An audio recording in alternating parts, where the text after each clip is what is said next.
It looks like Louisville still has Sam Hartman's number 10. In fact, that's what the last time it was when he was taken down by the Cardinals. It was all Louisville all weekend, but more importantly, one for the ACC. We're going to talk about week 6 in our recap, but more importantly, who stood on business and who needs to have a come to Jesus. You are Locked On ACC, your daily podcast on the Atlantic Coast Conference. Part of the Locked On Podcast Network, your team every day.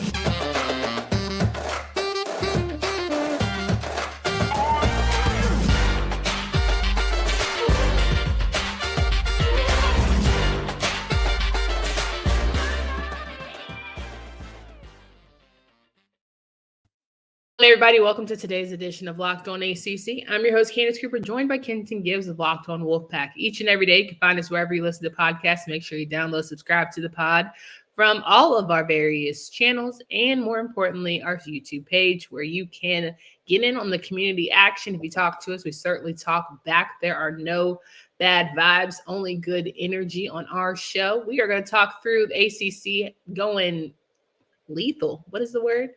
Going nuclear, nuclear is a word that you could use there. Yeah, there it is. Going nuclear this past weekend, and some big wins for some top teams and some head-scratching losses for others. All in all, though, it was a great weekend for ACC football. Today's episode is brought to you by our friends at Athletic Brewing and eBase Motors. We'll talk about that later on in the show. But Kenton, how was your weekend filled of football? Oh, it was great. It was great. I can't complain at all. It was a lot of quality football. Let me tell you something.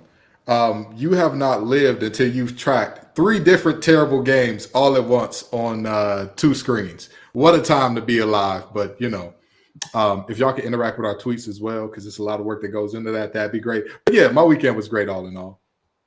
What Twitter page can you let people know, just in case? Because I know it's very hard for you not to get that love back from that space. Oh, absolutely. Well, okay. First of all, don't make me seem like some needy, desperate Jezebel here who's like, oh, you all aren't interacting with me on Twitter, I shall die. But the Twitter page, folks, is Locked On ACC, okay? Just those words, no space. The casing doesn't matter. Locked On ACC. Yes, 100%. And you will always know who is tweeting and who is not, because, absolutely, that's just the vibes. You probably will hear a joke or two from said behind the Twitter fingers when it's Kenton. But here we are talking about week 6, and it was no games, no jokes to be had when it came to Sam Hartman, Notre Dame, and the Louisville Cardinals. Have a little Jack Harlow, have a little Donovan Mitchell. You have yourself a good time. If you're in Louisville, Kentucky, and that's what Coach Brom and the boys did as they took down a very good top 10 Notre Dame program with some head-scratching coaching executions. Honestly, per usual at this point, a 33-20 victory for the Cardinals, beating a top 10 team. Last year, they beat Wake Forest, who was a top 10 program. Sam Hartman was seeing ghosts out there and made it feel like I have seen these interception games before, and saw him yet again. He had not thrown one all season until he got to Louisville, Kentucky, and it was a hard day for that man. Yeah, it was a long day in the office for Sam Hartman, but where was the running game? It was an even harder day for Audric Estime and company in the backfield. I mean, what happened? They just did not show up. You talk about that offensive line. You talk about how physical they are. We knew that the passing game was going to be a struggle because they have some receivers that are banged up, and even the guys who were coming back, you're not really sure what was going to happen there. But for them to be unable to run the ball in any meaningful way here, that's the story. That's the moment where you start to kind of look up and sit up in your seat and say, now, wait a minute, what's going on? What's happened here? Because, again, that running game is what that team is known for. Joe Alt and company are the heart and soul of that team, and to be unable to run it, that's the backbreaker. Well, that tight end Benson did his thing, but I think ultimately for Notre Dame, you saw them able to, go down the field pretty easily. But when it mattered most, they weren't able to execute, and it was almost too little too late in that fourth quarter. But Marcus Freeman, we had all, 11 players at most of the times, but it felt like desperation, especially in the fourth quarter when they were going for it on 4th and 11, 4th and 7. And you say to yourselves, do you not trust your defense? Do you not feel like this team can get the ball back and deliver? It was very much perplexing. even if you don't trust your defense, who in that analytics department told you to go for it down that many points? What was it? Was it 11 or was it 14 with 9 minutes left 14. at your own 30? What are you doing? What are you doing going for it there? That's why, these analytics is cute and all, but like, can you test the team's heart, will, want to? Like, at some point, can we just talk X's and O's and like let that be that? But did the analytics say to do that? Is my question. Did the analytics say to do Get that? Get the QC on the phone. Because I want to know, and I'm not even joking right now. Let's measure out the best and worst case scenario of both, shall we? Sure. Best case scenario, you barely convert. Okay, you barely convert. Well, the best case scenario is you convert. Of course. Full stop. Where are you at if you convert? Exactly over the line convert. You're on the 40, the 30, the 29? You're still in your territory. Yeah. You're still in your territory, even if you convert that play. What are you thinking, Marcus? What is happening? This is the very, very disappointing play calling there. It's like very unserious, I think, at this point. Unserious. Very unserious. And I know there's been murmurs about the offensive coordinator and people don't call him for Freeman's jobs, typical things that we have in Notre Dame when you have a certain caliber and blah, blah, blah things. But that was just like, come on. That was looking crazy. Too bad those dorks aren't part of our conference. Shout out to Louisville, way to do y'all thing. Joe R. Jordan. But they were ready to put out, speaking of POP, they were ready to. Jawar? I don't know how to pronounce it. I'm sorry, I'm Mr. asking. Jordan. I thought it was Jawar. I thought Jawar? I don't know. We need to look into this more. Jawar. But don't let us be Issa Rae out here. Like you saw that. I didn't see that, but at ACC Media Days they called him Jawar. I thought that. That's okay, I didn't know. You educate me. I thought it was Jawar. Either way it goes, the boy was seen. Whatever you want to call him. Mr. Jordan made himself some money. He came into the NC State game averaging nearly 10 yards a touch, and then all of a sudden they wanted to put out an APB on him. They said mission in action, wearing a number 25 white Louisville jersey, missing. And then he said, baby, I ain't going nowhere. I ain't hard to find.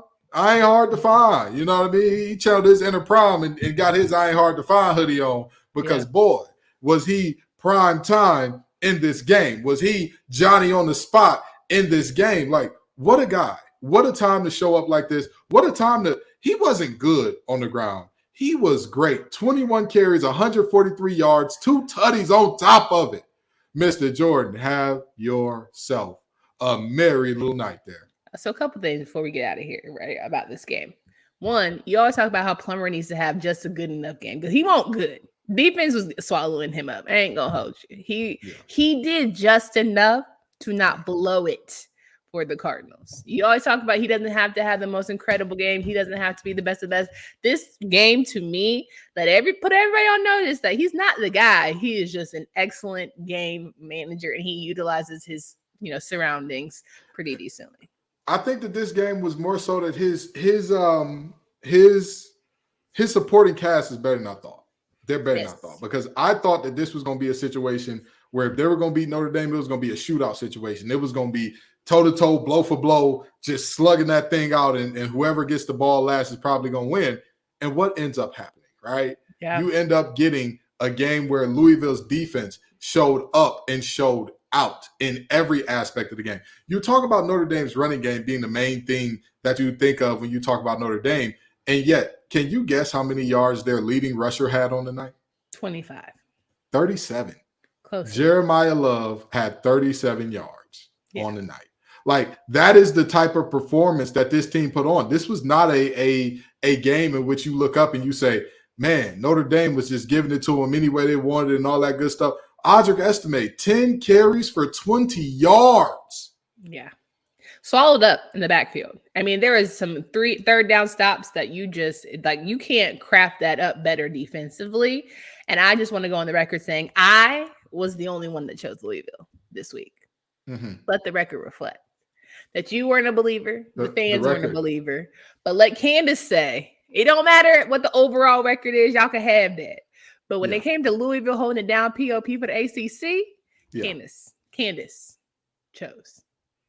Mm-hmm. Give me my credit. Mm-hmm. Thank you so much. Absolutely. We'll give you your credit for that one. However, this wasn't the only game that happened in the ACC. Just say it. Just say it. There were other games. This was arguably the most important game for the ACC as we think about, college football playoff conversations and the respect that we want people to put on our names. This is a pivotal game for the conference. And I'm just happy that Louisville came out on top.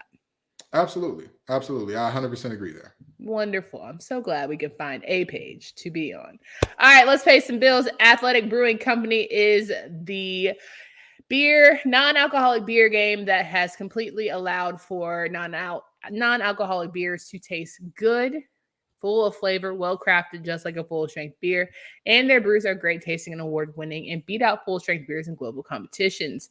They brew over 50 styles of craft non-alcoholic beers, including IPAs, golden sours, and more. They're fit for all times, like watching a big game, kids game, tackling work, and you don't get any hangovers. That is the best part. First-time customers, use Locked On as a promo code to get 15% off your first online order. That's LOCKEDON at checkout for 15% off at athleticbrewing.com. Near beer exclusions and conditions apply. Athletic Brewing Company, fit for all times. Kenton Gibbs here. We're talking through week 6 for the ACC, the biggest one being Louisville, but he was correct. There are plenty other games here to be said and spoken for week 6. Let's start at the top of this one. Boston College and Army, 27-24 victory for the Eagles. I had no faith in the Eagles, and yet somehow Tony Castellanos said, hold my beer. You are the only one who had, Brian Smith is the only one who had faith in the Golden Eagles here. And let me tell you something. Castellanos, my brother. The Golden Eagles? I'm sorry. Why do you want to add some shine to them? Okay, you call Syracuse the Orangemen. That's not their name.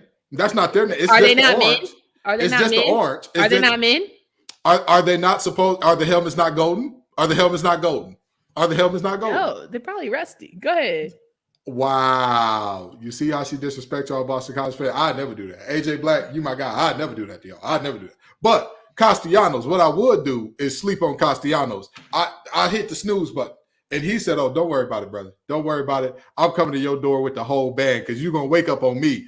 4 touchdowns for Boston College, all 4 coming from Castellanos, all 4 coming on the ground. This young man was unstoppable. In the open field, it was like, trying to tackle him on a slippery surface was the most difficult thing that most of those young men may ever have to do. And mind you, this is a service academy. Tommy Castellanos, that's a dude. That's a guy. Is the name not Thomas?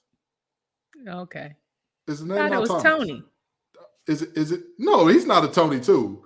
There's too many Tonys in the conference if he's a Tony as well. I mean, go ahead. You get my point. He showed up. He showed out. He did his thing. Castellanos, and I watched that game. I watched him take it over play by play. And it was to the point where Army was giving up huge rushing lanes to the backs because they needed to devote multiple players to Castellanos. What a time. Aren't you just full of energy for the Boston College Eagles? Hey, they deserve it. As much as I believe that if you're going to give negative energy to something, you also need to match that in the intensity of how you get positive energy, right? Like, don't be that parent that, like, every time your kid gets a terrible grade, you, like, berate them and all that. But when they get an A, you like, that's what you're supposed to do. No, we're going to show you love when you earn your love just the same way we show you need all right, to get Pastor fired. Kenton, when you get fired. What's the votes? Because I picked Army. I know the fans picked Army. Everybody picked Army except Brian Smith. Everybody else picked Army. You picked Army? Yeah, I picked Army as well. Mm-hmm. Okay. Remember, I said I don't think Army wins. I think they roll in this one. Yikes. I like that your apology is just as loud as your whatever the opposite is. William and Mary and Virginia. Mm-hmm. I picked William and Mary because I really have lost faith in Virginia. Happy to be wrong here. Like, these are ones I'm happy to be wrong. But let's not be mistaken, like William and Mary wasn't in this bad boy till they weren't. Oh, absolutely. Absolutely. Anybody who says that Virginia dominated this game did not watch the game. William and Mary was leading this game, I want to say, through the first and second quarter. And then they kind of took off there. There was like a sequence where Virginia got their first stop of the game after the first 3 drives, because I believe William & Mary scored on the first 3 drives consecutively. Virginia got their first stop, and then they scored, and then they never looked back. Like at that point in time, they turned it on and all that good stuff. And I just knew. I just said to myself, this has to be the win. This has to be the one. Tony Elliott has to come into this game preparing like it's the Super Bowl for him, because if not, you may have a defeated season on your hands, brother. And they pulled out a very impressive win here. Well, not very impressive, but a win here. All right. We'll take it as we can get it. Let's go to NC State. And, what else? You said UVA. Fan said UVA. I said William & Mary. Yeah. Just so we're getting a tally. Yes. So everybody said UVA except you. Okay. You were the only one to pick William & Mary. And that's fine. NC State and Marshall. Okay. I picked Marshall because I had given up on NC State as well. MJ Morris time was cute. Glad he was able to pull it off. It's thank God for that NC State defense, though, because, boy, I didn't think this score was going to be this high. Yeah. So, I mean, I think the most interesting thing here is I've said this multiple times, and the reality is Brennan Armstrong was a large part of the problem with the offense. They played VMI, the Keydets. Although they're not a service academy, they are a military school. They only put up 45 points. They put up 48 in this one. Ladies and gentlemen of the jury, that is your QB1. And do not watch the box score and say, MJ Morris threw 3 interceptions, and you said that 3 turnovers was what Brendan Armstrong needed to be benched for. 1 interception went off a receiver's hands. He touched it with both hands, bounced up off his hands, interception. I'll give him maybe half credit for that one. So he's out 2.5 picks. Another interception was because he threw a bubble screen and the slot receiver refused to block. He saw a corner coming downhill on a bubble screen and said, "Why, young man, would you like a gift? I've got the good news for you." And he's not one of those folks that wear the little black tie and bike around everywhere. He wasn't one of them bringing the good news. He said, "I got the good news of an interception. Pick 6, easy here for you." So in reality, really, I'd say MJ Morris had 1.5 turnovers in this game. With that being said, the offense was electric. They got the tight ends involved because many people, including myself, were saying, where are the tight ends? Why are the tight ends not playing? Why are they not involved? And all of a sudden, Trent Penix goes off for 3 receptions for 90-some-odd yards and 2 touchdowns. NC State delivered. KC continues to look like the best freshman receiver in the nation. There are so many great things to talk about with this game, but mainly the fact that Peyton Wilson once again showed up. MJ Morris did great things. That's all there is to it. 48-41 win. Are you cool with the booze? Here's the thing. I hate. You can't be cool with the boo. You can't. You better be keep that same energy. I'm just saying. I'm gonna interrupt you because the same energy that you had for Phil when he was talking about the grown men in Pittsburgh. And that's what I was about to say. These players need perspective. Fan is short for fanatic. I understand that you're saying Brennan has gone about this gracefully. He has accepted his role and taken the clipboard and is going to be the best coach MJ possible. Peyton, I love you, brother. You're the best linebacker in the nation. I thought that he was going to be one of the top 5 linebackers in the nation. He's been one of the top 5 defenders, period. Trust me, the amount of football that I've watched on these Saturdays, my eyeballs hurt because it drifts over into other days so I can watch all these teams. Focus on the take. The reality is simple. Peyton Wilson, you a bad man, brother. You're one of the baddest out. But with that being said, brother, they're fans. They're going to be upset at that play call because let's be honest, that play call might have taken a touchdown off the board and made us settle for a field goal. I'm not mad at them being upset about that. There's a reason that quarterback was benched with all due respect to him. There's a reason. If he was getting the job done, guess what? It wouldn't be a fans booing when he comes out. If Brendan Armstrong had 25 touchdowns to 2 interceptions right now, do you think the fans would boo? No. Listen, you're right. So you picked NC State. Fans picked NC State. And we live to see another day. And the Wolfpack are still alive and breathing. And let's let the party rock. Passion, drive, and patience, what brings home the winning trophy, is also what keeps you ride or die alive. eBay Motors has everything you need to maintain your vehicle and level up to peak performance. From superchargers, roof racks, exhaust kits, and more, eBay Motors has got you covered. With over 122 million parts for your number one ride or die, you'll always find exactly what you're looking for. And eBay Guaranteed Fit, your part is guaranteed to fit your ride every time or your money back. Because with eBay Motors, you're burning rubber, not cash. All the parts you need at the prices you want. It's not easy to turn your car into the MVP and bring home that win. Keep ride or die alive at ebaymotors.com. Eligible items only. Exclusions apply. eBay Guaranteed Fit only available to U.S. customers. We're rocking and rolling through week 6, giving you the Candace said, fans said. Florida State was a hit across the board. Never thought that Virginia Tech would be in it. Did we see any positives from Virginia Tech? Did we see any hesitation or I don't know about them from Florida State? You are muted if you are talking. Absolutely. I mean, I look at this game and Kyron Drones did his thing, right? The back from Virginia Tech did his thing. That young man, I don't know what else you could say about Tootin other than he's toting that ball every time you see him put it under that right or left arm. Totin needs to be a shirt. You might be onto something with that NIL thing. You know, but he played phenomenally, competed his butt off through the entire thing. Kyron Drones, he did his thing as well. But the reality is those two need some help. They need more talent around them. But with that being said, we all knew what was going to happen. I think the biggest problem and concern is Florida State has some massive runs, absolutely massive runs. No ifs, ands, or buts about it. If you take away their few big runs, they struggle to move the ball. And I know that that's a very nitpicky thing, but we're not talking about Florida State as a team that's middle of the road now. We're talking about them as y'all will potentially represent us in front of the nation as the college football playoff team now. That's what we're talking about here. That's the conversation that you get in. So when you get in that conversation, remember how people were talking about Trevor Lawrence when he threw a couple interceptions in the game, even though they won by 30, it was oh, does he have a turnover? Y'all are moving into that territory, Florida State. And the nitpicky thing here is that the problems with stopping the run at certain points of time is that you could not run the ball well outside of a few big runs at times. And so, that kind of leaves you with some things where you look at it and say, I'm not sure that this team is the big bad that we thought they were.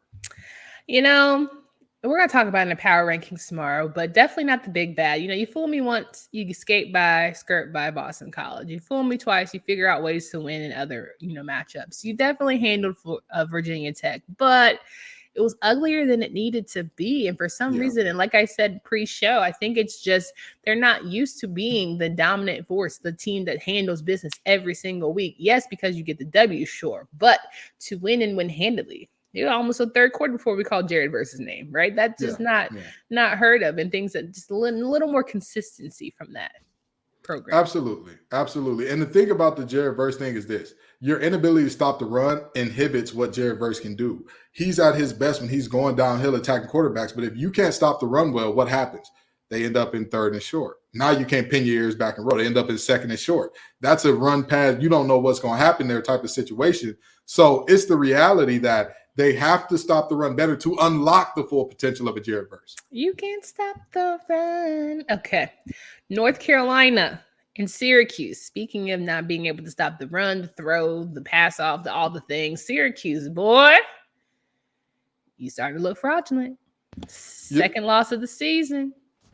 Drake May giving him 480-something yards on the day to Pace Hour. You had welcome back Tez Walker. You had McCullum doing his thing. 9 people touched the ball. Run game still wasn't even perfect yet, and still 40-7 to a conference opponent in week 6. Come on, Dino. That's look at a little, and coming off a bye week at that, which I thought it was gonna be a trap game, honestly, for North Carolina. I don't know. And let me say this. I know that there's going to be a lot of people looking up and saying, well, it's not really fair to talk about this team, or it's not really fair to say that Syracuse looked horrible or whatever the case may be. I don't know why it wouldn't be. I don't know why it wouldn't be. I'm sorry to say this.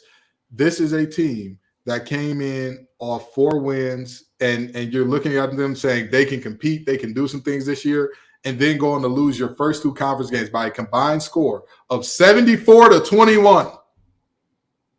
Come on. That is not what Drake meant when he said 21, can you do something for me? It is not going to get it done to score an average of 10.5 points per game in conference. Yeah. Especially when you're allowing no less than 30. Come on.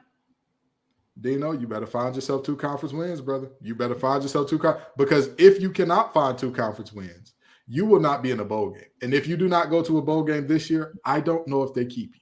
The rest of your schedule looks favorable for you to get 1 or 2 wins based on what we saw this week. You better get them. But is that enough? I mean, like, when are we going to be sick of being just enough? Well, you're asking, when is Syracuse football going to be sick of just enough? All right.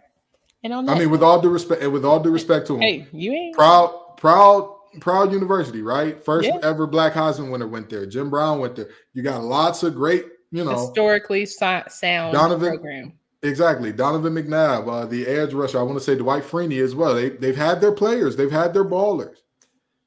They're not the type of team that, like, winning 6 games proverbially is not enough for them. I don't think that they're that type of program. Well, everyone picked North Carolina, so it wasn't really a stretch there. Everyone picked this next game we're going to talk about in picking Clemson. But, boy, if Clemson didn't barely scrape by, and I'm just here to say, don't let them lose another conference game now. Don't let them lose another conference game. Don't let them because of what? Don't let them because of what?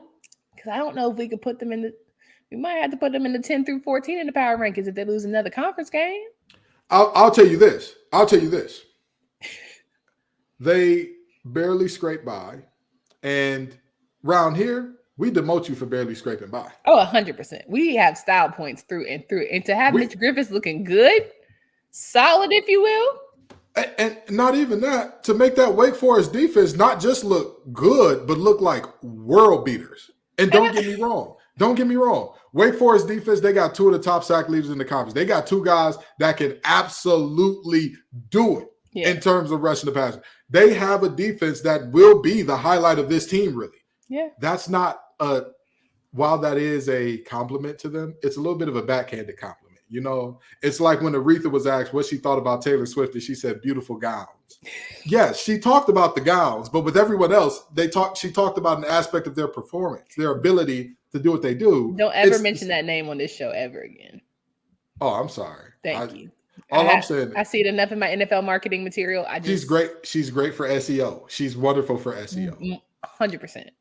Wow. So we're not going to put that in our title. We're not going to put that. Kenton takes shot at Swifties. I think we should put that in the title. Taylor Swift has beautiful gowns. So do Clemson Tigers as they. There you go. Okay, you're right. You're right. Did you see the person that put it? Never mind. We ain't got just too much to talk about Swift. But anyway, the reality is the defense is the highlight of this team because the offense is objectively meh at best. I mean, their backs do a good job of kind of falling forward and generating yards for guys who aren't very big, and especially in that long mesh situation. But we're talking about a team that scored, 12 points in this game? Come on. You it was closer than that. It was 1 touchdown away from really blowing this thing. Will Shipley blew it out the water, and it kind of went away from them. But man, it's head scratching that Clemson is really this meh of a program. But I digress. Yeah, we got to end with this one though, Ken, because this is gonna take a second. Let's talk about it. I know our Canes fans. Bates Jiren. Bama Kane. Oh, yeah. All of our Canes fans who come up here and get mad at us. Everybody picked Miami to win this. Oh, you forgot one. Miss Stacey Estes. Come on down. Miss Estes. Come on. If we can have a moment of your time. Come on. Because Stacey told me that I was going to see when Bama lost to Texas A&M. So you was wrong about that game, and your team lost. So you got to come on down double time, Stacey, to the front of the class quickly. We got to call everyone to the carpet because here's the thing. Everyone told us, don't worry, when Miami goes to North Carolina, it's going to be a big thing. Were you looking ahead? Were you looking too far in front? And I can't even say that because your players were devastated after that loss. A loss that they shouldn't have lost, but simply as kneeling. There's very much jokes to be made here, but I'm not going to let this happen today. Candace, who's your NFL team?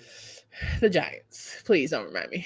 Now, if I do recall, and I want to make sure that I got this right here, Candace, what was the original miracle at the Meadowlands about? What happened in that game? See, why are you doing this? I don't know. Okay, well, I'll break it down for you. November 19th, 1978. Kenton, for real. The Giants are winning the game. And I hate to do this, Candace. I really do. I hate to do this, but it needs to be done. The Giants are winning the game, okay? The game is won. All they have to do is take a knee. That's it. Not put your players in harm's way, not do nothing crazy. Literally, just take a knee and you win the game. But they had to be cute. But what do they do instead? What do they do instead, Candace? They ran the ball. And do you know what ended up being the result of that play? One Mr. Herm Edwards ends up recovering a fumble and taking it back the other way to give the Philadelphia Eagles a win. Now, I know Mario Cristobal ain't seen as an elder statesman in the coaching game. You're old enough to know that play happened.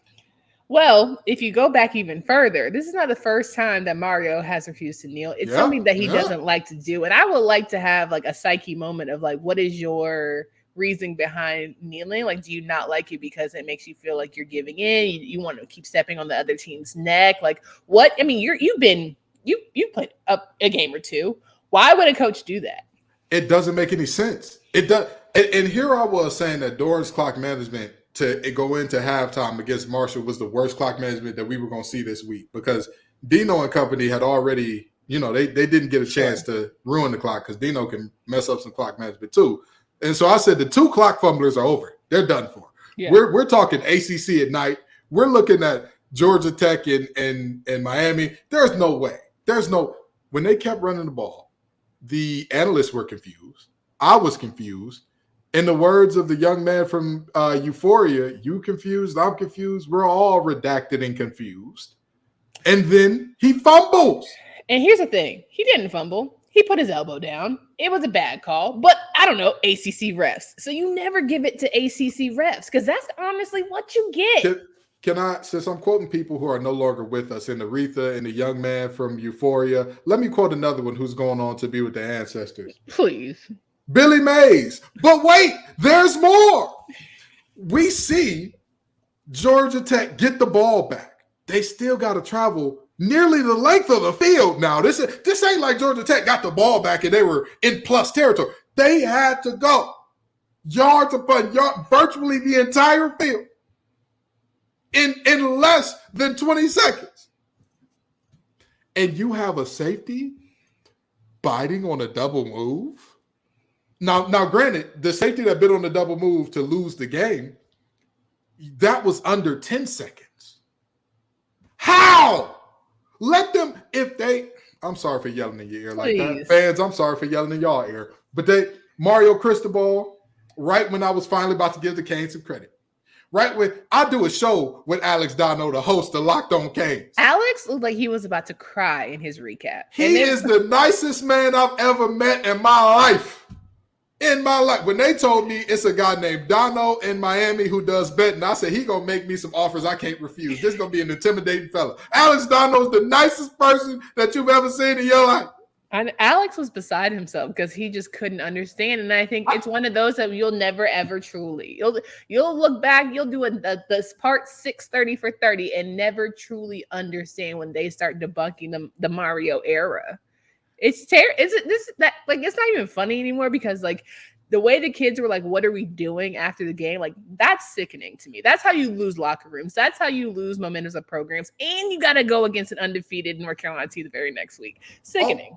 Oh, but wait, there's more. The camera following around the running back who fumbled. Why are you following him? The ball should have been in his hands. The game was on. He did his part. The players did their part. And yes, I know that I just talked about the safety that jumped on the double move because he shouldn't have did it. It was stupid. How you bite up on a play with less than 10 seconds is crazy. But they should have been in victory formation. They should have been in victory formation. The defense should have never been back on the field. And Mario, I don't know what this never retreat, never surrender nonsense is, But this ain't the first time that this But has is that happened with you. but like I'm saying, that's the mentality of that. Like that's the reasoning behind that. If that is the mentality, it's moronic. It's moronic because if you look at football like it is a war, like you are going to battle, if you have the war won. But Kenton, he's not the only coach on the field. So I'm mad at everybody. Nobody said, hey, we could take a knee. Like nobody, quality control, intern, somebody. And watch this. I'm going to take it a step further because in the words of Krishan Rock, I don't know who to slap. Please. I'm going to tell you this.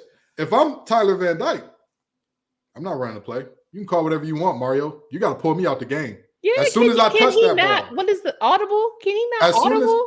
As soon as I touch that ball, I'm going to a knee. They don't have timeouts. They don't have timeouts. Sit your ass down. And if somebody got mad at me, if you got mad at me, you just had to bench me. I don't care. I'm taking a knee. Don't let that ball touch my hands. Don't let that ball touch my hands in that situation. He couldn't have run around and slided. I swear on everything I love. Listen, if you ask Coach Dorn, Coach Nielsen, who's now the defensive coordinator, I believe, for the Falcons, Coach Huxtable, whoever, they'll tell you I was the soldiers of players. You tell me what to do, I'll do it. You tell me gain weight, lose weight, getting this guy. You tell me what to do, I'll do it. If we are up in that situation and you tell me run a play and I'm the quarterback, absolutely not. Absolutely not. What are you going to do? Bench me? Good. Do it. I dare you. Because you know what the alternative is? This is the alternative. I'd rather win and be benched than lose and be the laughing stock. But that's the thing. You're Tyler Van Dyke. He's not actually going to bench you. And again, let me say this one more time to reiterate this for all the Miami fans. I know the Miami fans are going to be mad. This is not me blaming Tyler Van Dyke. I'm saying that's what I would have did if I was in I blame the entire adults. Absolutely. I'm not talking to 18 and 22-year-olds that their brains are barely developed. I'm talking about every adult with a headset who couldn't say, Coach, if we put our knee down, it's a wrap for you, baby. I blame every single one of them. Mario Manuel Cristobal, this is on you. You saw them throwing trash when Georgia Tech scored. You saw that, right? Like this. The fans had enough, and I think they've had enough of Mario. And they had enough of Manny, but I don't think they've had enough of Mario the same way they had enough of Manny and they're about to have enough of Mario. Again, I'm not one to call for coaches' jobs often, especially not a coach for a team that I do not specifically cover and watch on the regular, or because fireable offense. I'll tell you this much: this is very fireable. He had a long talk with the AD after that one. Oh, it wouldn't have been no long talk with me. It would have been a real short talk. If I'm the AD, come on, Candace. Let you be Mario, I'll be the AD. Go ahead, pick up the phone. Oh my God. Hey, how you doing, Coach? I'm all right. How are you? I'm great as always. So here's the deal. I know that Coral Gables is a little bit away from actual Miami proper, and I know that the stadium is a little bit of a ways as well. So I don't want you having to be on the team bus and deal with this with the players and all that. Yes. So just go ahead, catch an Uber back to your office, of course. Mm-hmm. And don't worry about film breakdown. It's been a long night. Don't worry about film breakdown.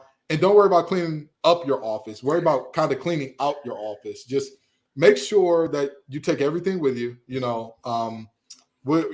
just make sure everything's gone. And I promise you, I want to get this stress off you because this is a bad stress that you got right now. So I want to take all this stress off you. This is way too long of a conversation. Don't worry about coaching. This is way too long of a conversation. Hey, Manny, I understand this is a long conversation. And it's Mario. It's Mario.